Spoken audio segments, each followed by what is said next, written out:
Wait. Ang ganda ng sinabi ni Lisa dito, guys. Follow your heart and fight for your dream.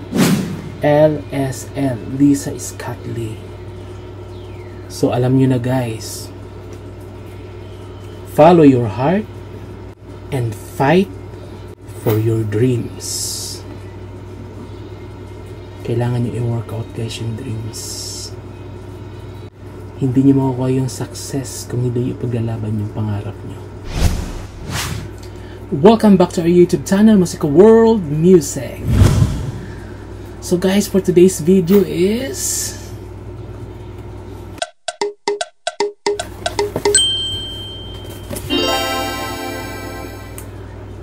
unboxing time, guys, from UK. So bubuksan natin to ngayon. Kung napansin nyo, mayroon tayo mga steps na nakalagay, nakamix dyan sa ating vinyl stand. So how many steps na naan dyan? 1, 2, 3, 4, 4. Mayroong CD, 3 LP. So ito, guys, ay isa sa mga member ng steps. And wag nating patagalin kasi gusto ko hindi masyadong mahaba itong video ito. And ang member na to, guys, kung sa SB19 may bias ako, sa steps ito yung bias ko. Walang iba kundi si Lisa Scott Lee. So lahat ng naadito sa box na to, guys, lahat yun ay kay Lisa Scott Lee. Mayroong LP, mayroong CD, mayroong cassette tape. So buksan na natin. Hindi na ako mapagantay. Yan, guys, physical album. So kunin na natin yung ating gunting. Ating may wagang gunting or cutter. I think, wait. Kailangan ko ba ng gunting dito? I think hindi na eh. Try natin buksan lang siya ng ganito. Pero bakit ang tigas? Mukhang mahirapan tayong buksan to, guys. Pero simulan na natin.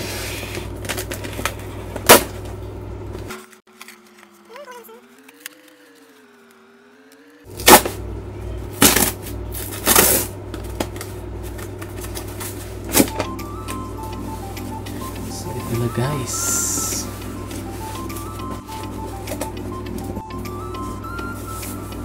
Ayan. Oops. Ito na siya, guys. Oops.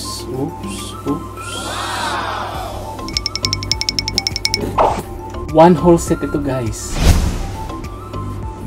Asa na yung cassette?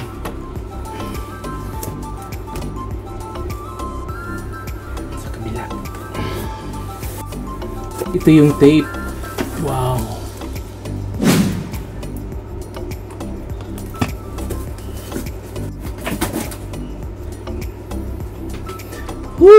Saan ako mag-start?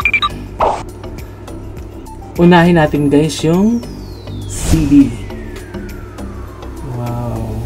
Pero bakit hindi siya sealed? Hindi siya factory sealed, guys. Ito yung CD. Ito naman yung cassette tape. Purple tape.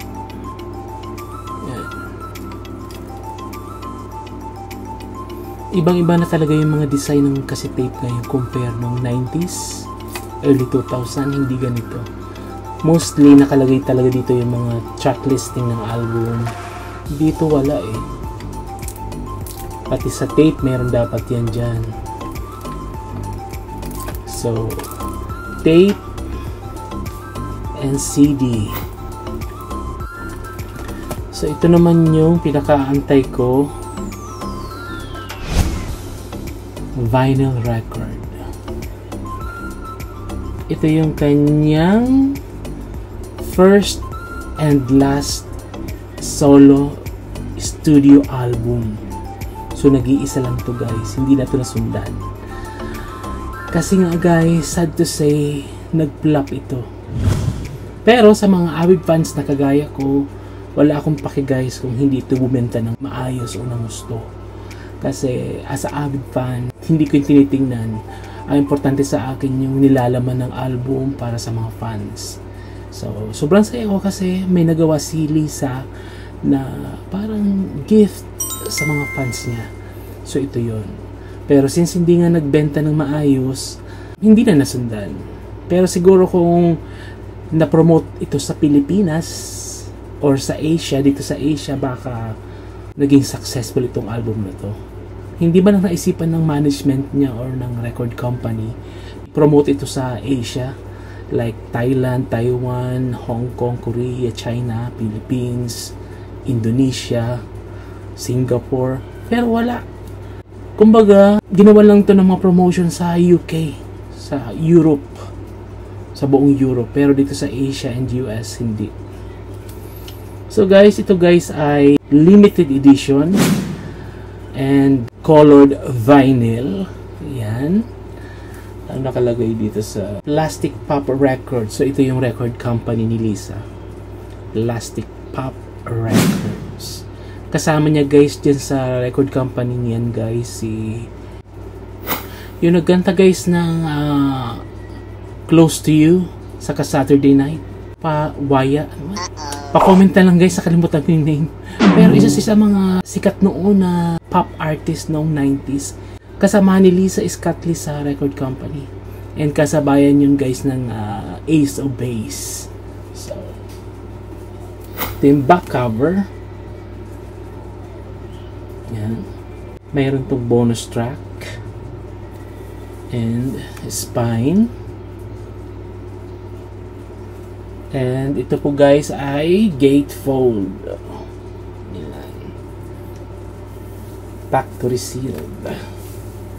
So since bukas na yung bukas na yung CD, unahin na natin buksan to. So gatefold din siya. Inaasahan ko jewel case. Pero bakit hindi nakasil dito? Meron siyang dalawang CD sa loob.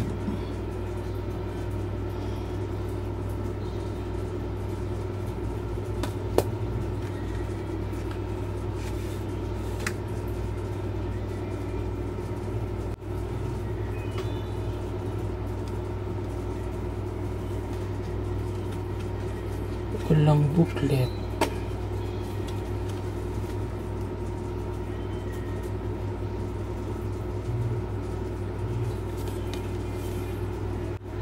Nako, ang daming bonus track guys sa side 2. Yan, basahin nyo na lang guys.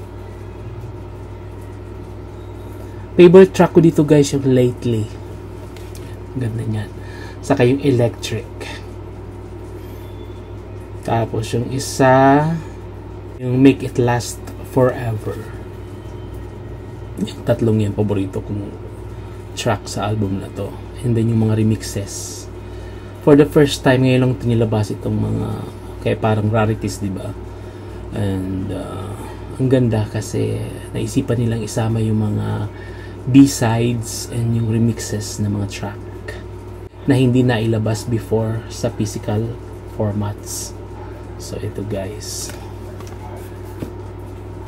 Originally guys, ito ay nilabas sa jewel case, hindi sa ganito. Kasi ito madaling madamage to eh. Pero kung jewel case, mas maiingatan mo. So ito yung CD sa loob. Ayan, Beast 1, Lisa Scott-Lee. Never or Now, CD 1.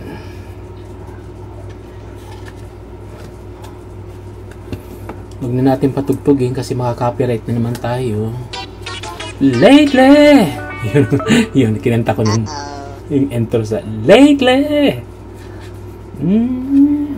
Yan. CD number 2. Yan, Lisa Scott-Lee. Yan, please, sana dito sa Pilipinas, ibalik ulit yung mga physical album. Da da da da da da da da. Da, da, da, da, da, da, da, da. Lately, you're crazy. Hindi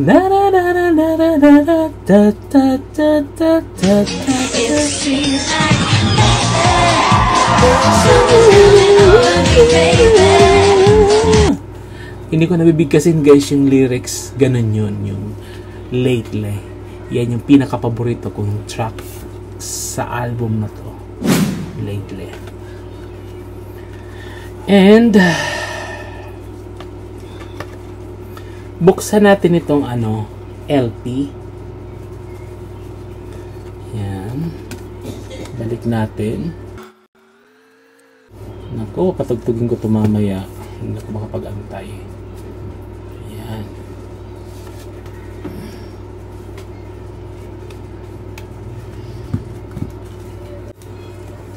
So ito buksan na natin. Kunin natin aking gunting. At ito guys, tatanggalin natin. Ay ingatan natin hindi mapunit. Kasi ibabalik natin yan dito. After natin itong matanggal itong plastic niya. Kasi guys, ito ay gatefold. So, kung hindi sana ito gatefold, kahit hindi ko napunitin yung plastic, dito na lang yan bubuksan yung plastic. Pero gatefold nga, sayang naman hindi ko makikita yung loob. So, kailangan talaga siyang baklasin yung plastic. Pero ito, iingatan natin guys kasi importante ito, ilalagay natin ulit. Dito, yung kanyang hype sticker. From Plastic Pop Records. Yan. Ito yung iconic album ni Lisa Scott Lee, Nag-iisa.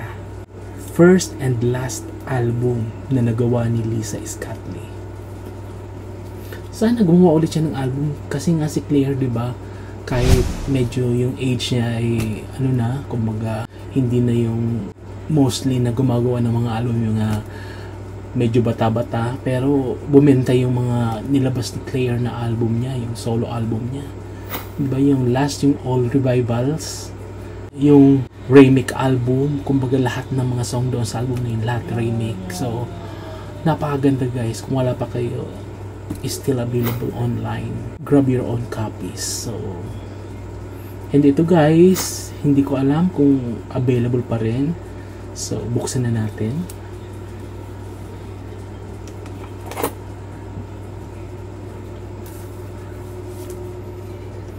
Ayan. Electric.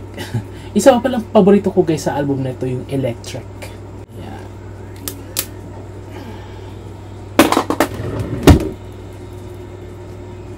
Buti patanggalin na muna natin itong hype sticker. So, dahan-dahan lang natin. Oops. Ayan. Success. So, idikit muna natin to dito sa ating iMac. Mamaya ibabalik natin to ulit. Yan. So, tuloy ang pagbubukas. Asan na yung nasibulan ko kanina? Ay, ito.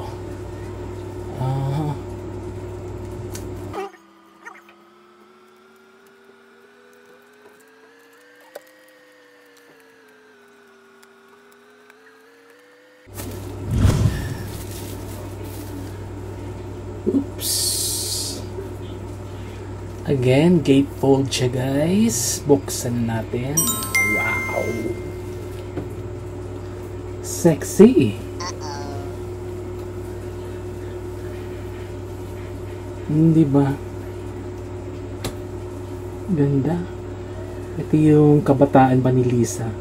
I think mga late 20s yung age niya dito.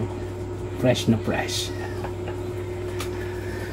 Nagustuhan ko si Lisa guys kasi nga yung quality ng boses niya guys kakaiba. Napakaliit and then kaya niya naman mag-belt ng mga high notes. Pero syempre compare naman kay Claire talaga yun yung pinaka belter sa group. Pero ang boses ni Lisa napaka-sweet and pwede mo nga siyang gamitin sa mga Disney yung boses niya. Maganda siyang pang-blend doon sa, di ba tatlo silang girls sa steps. Talagang pag narinig mo yung lumilitaw yung boses ni Lisa pag nagbe-blend sila, ang ganda. Kumbaga agaw eksena yung boses niya sa tatlo para sa akin. Kasi kung babasehan yung mga belting parts ng mga song ng steps. Talagang lumilitaw talaga doon si Claire, kung maganda mamutawi talaga yung boses niya. Pero pag narinig nyo guys yung mga blending ng steps, especially sa mga ballad, especially yung I Know Him So Well na remake nila, ang ganda ng boses ni Lisa. Angat na angat. Kumbaga, agaw pansin. Yun. Ang hirap mag-Tagalog guys. So yan. Again, cover ng album. Maganda. Plus. Diba elegant. Ito yung ginagamit ni Madonna dati sa mga niya, yung Take a Bow. Parati itong ginagamit ni Madonna, gamit na gamit niya to, itong mga ganito. Anong tawag dyan guys? Parang lace na yung ginagawang stocking, and yung sa mga, diba? Back cover. Wow, hot na hot. Kunin natin yung LP sa loob. Yan. May dalawa ito guys na LP. Yan, double LP. Side 1, side 2, side hanggang side 4. So, moment of truth. Anong kulay nga ba ang nasa loob? Kasi wala sa hype sticker, diba? So, surprise! Ano kaya to? Pero i-assure ko guys na colored LP yung nasa loob nito. So, tingnan na natin. Yan.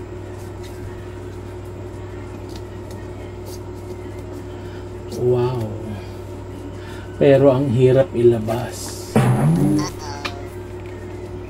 Kasi dumidikit siya sa...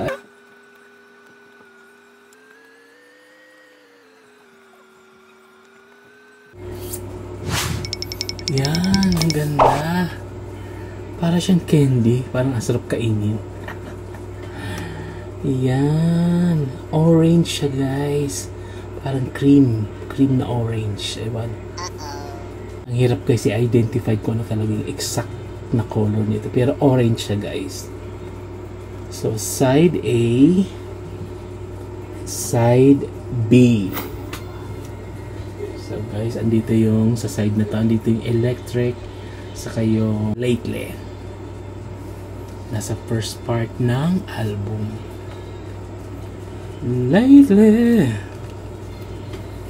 So, ibalik na natin.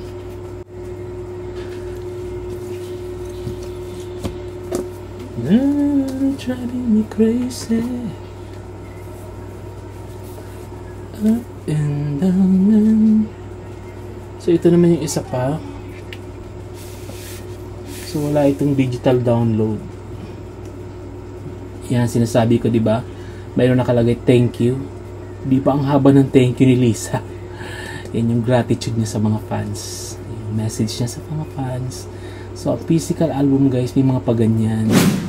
Yan, personal message sa mga fans na kagaya ko, avid fan. Again, si Lisa yung bias ko sa steps. Lisa Scatley. Sana mayroong digital download. Wala.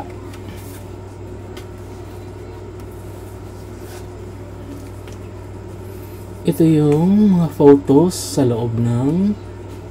Yung original na na-release ito guys, nung mid 2000 sa CD yun eh, naka jewel case siya, and then may mga booklet siya na kasi hindi ganito eh yung design ng album.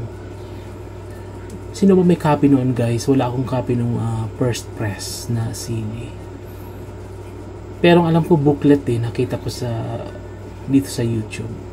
Maganda sanang ganon.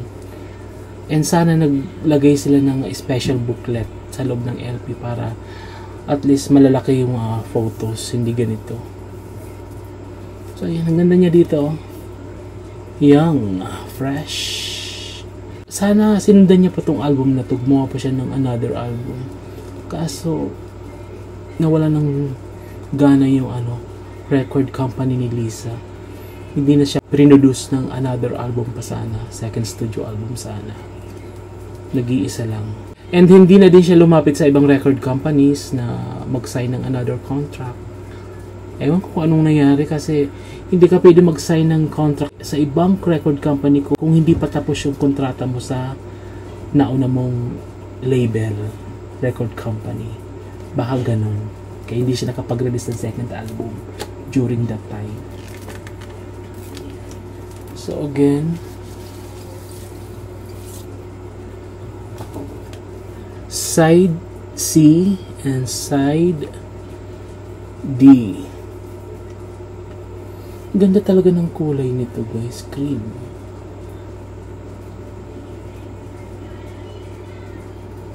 Diba? Lately,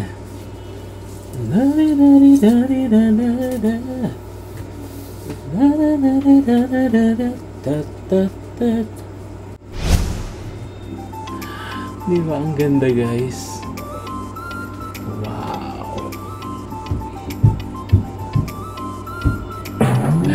Ganda ng color niya, guys. Para siyang peach. May, alam mo yung orange na sinumahan mo siya ng milk. Ito yung resulta. Nagbe-blend yung cream and orange na. Kasi kung literal na orange lang, hindi ganito yung color niya. Diba? May mix. Pero orange pa rin siya. Ganda. Pang thumbnail, guys. Ginawa ng choreo, guys.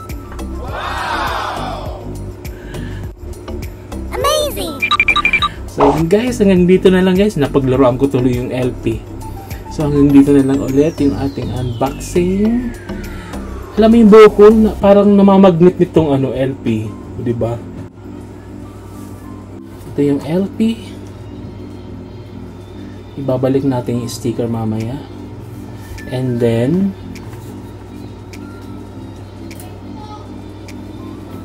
ito yung CD. And last, yung cassette tape. Hindi na natin ito bubuksan, guys. Kasi nakita nyo naman, di ba? Purple yung cassette tape niya sa loob. And definitely yung inlay nito same din naman dito sa LP sa CD formats. Yun lang, guys. Thank you for watching. Parati kong sinasabi, always be kind. Steps forever. Yan. Mga panahon ng kabataan ko, guys. So, huwag ko makalimutan, guys. Don't forget to like and subscribe. Pa-share na din. And God bless us, guys.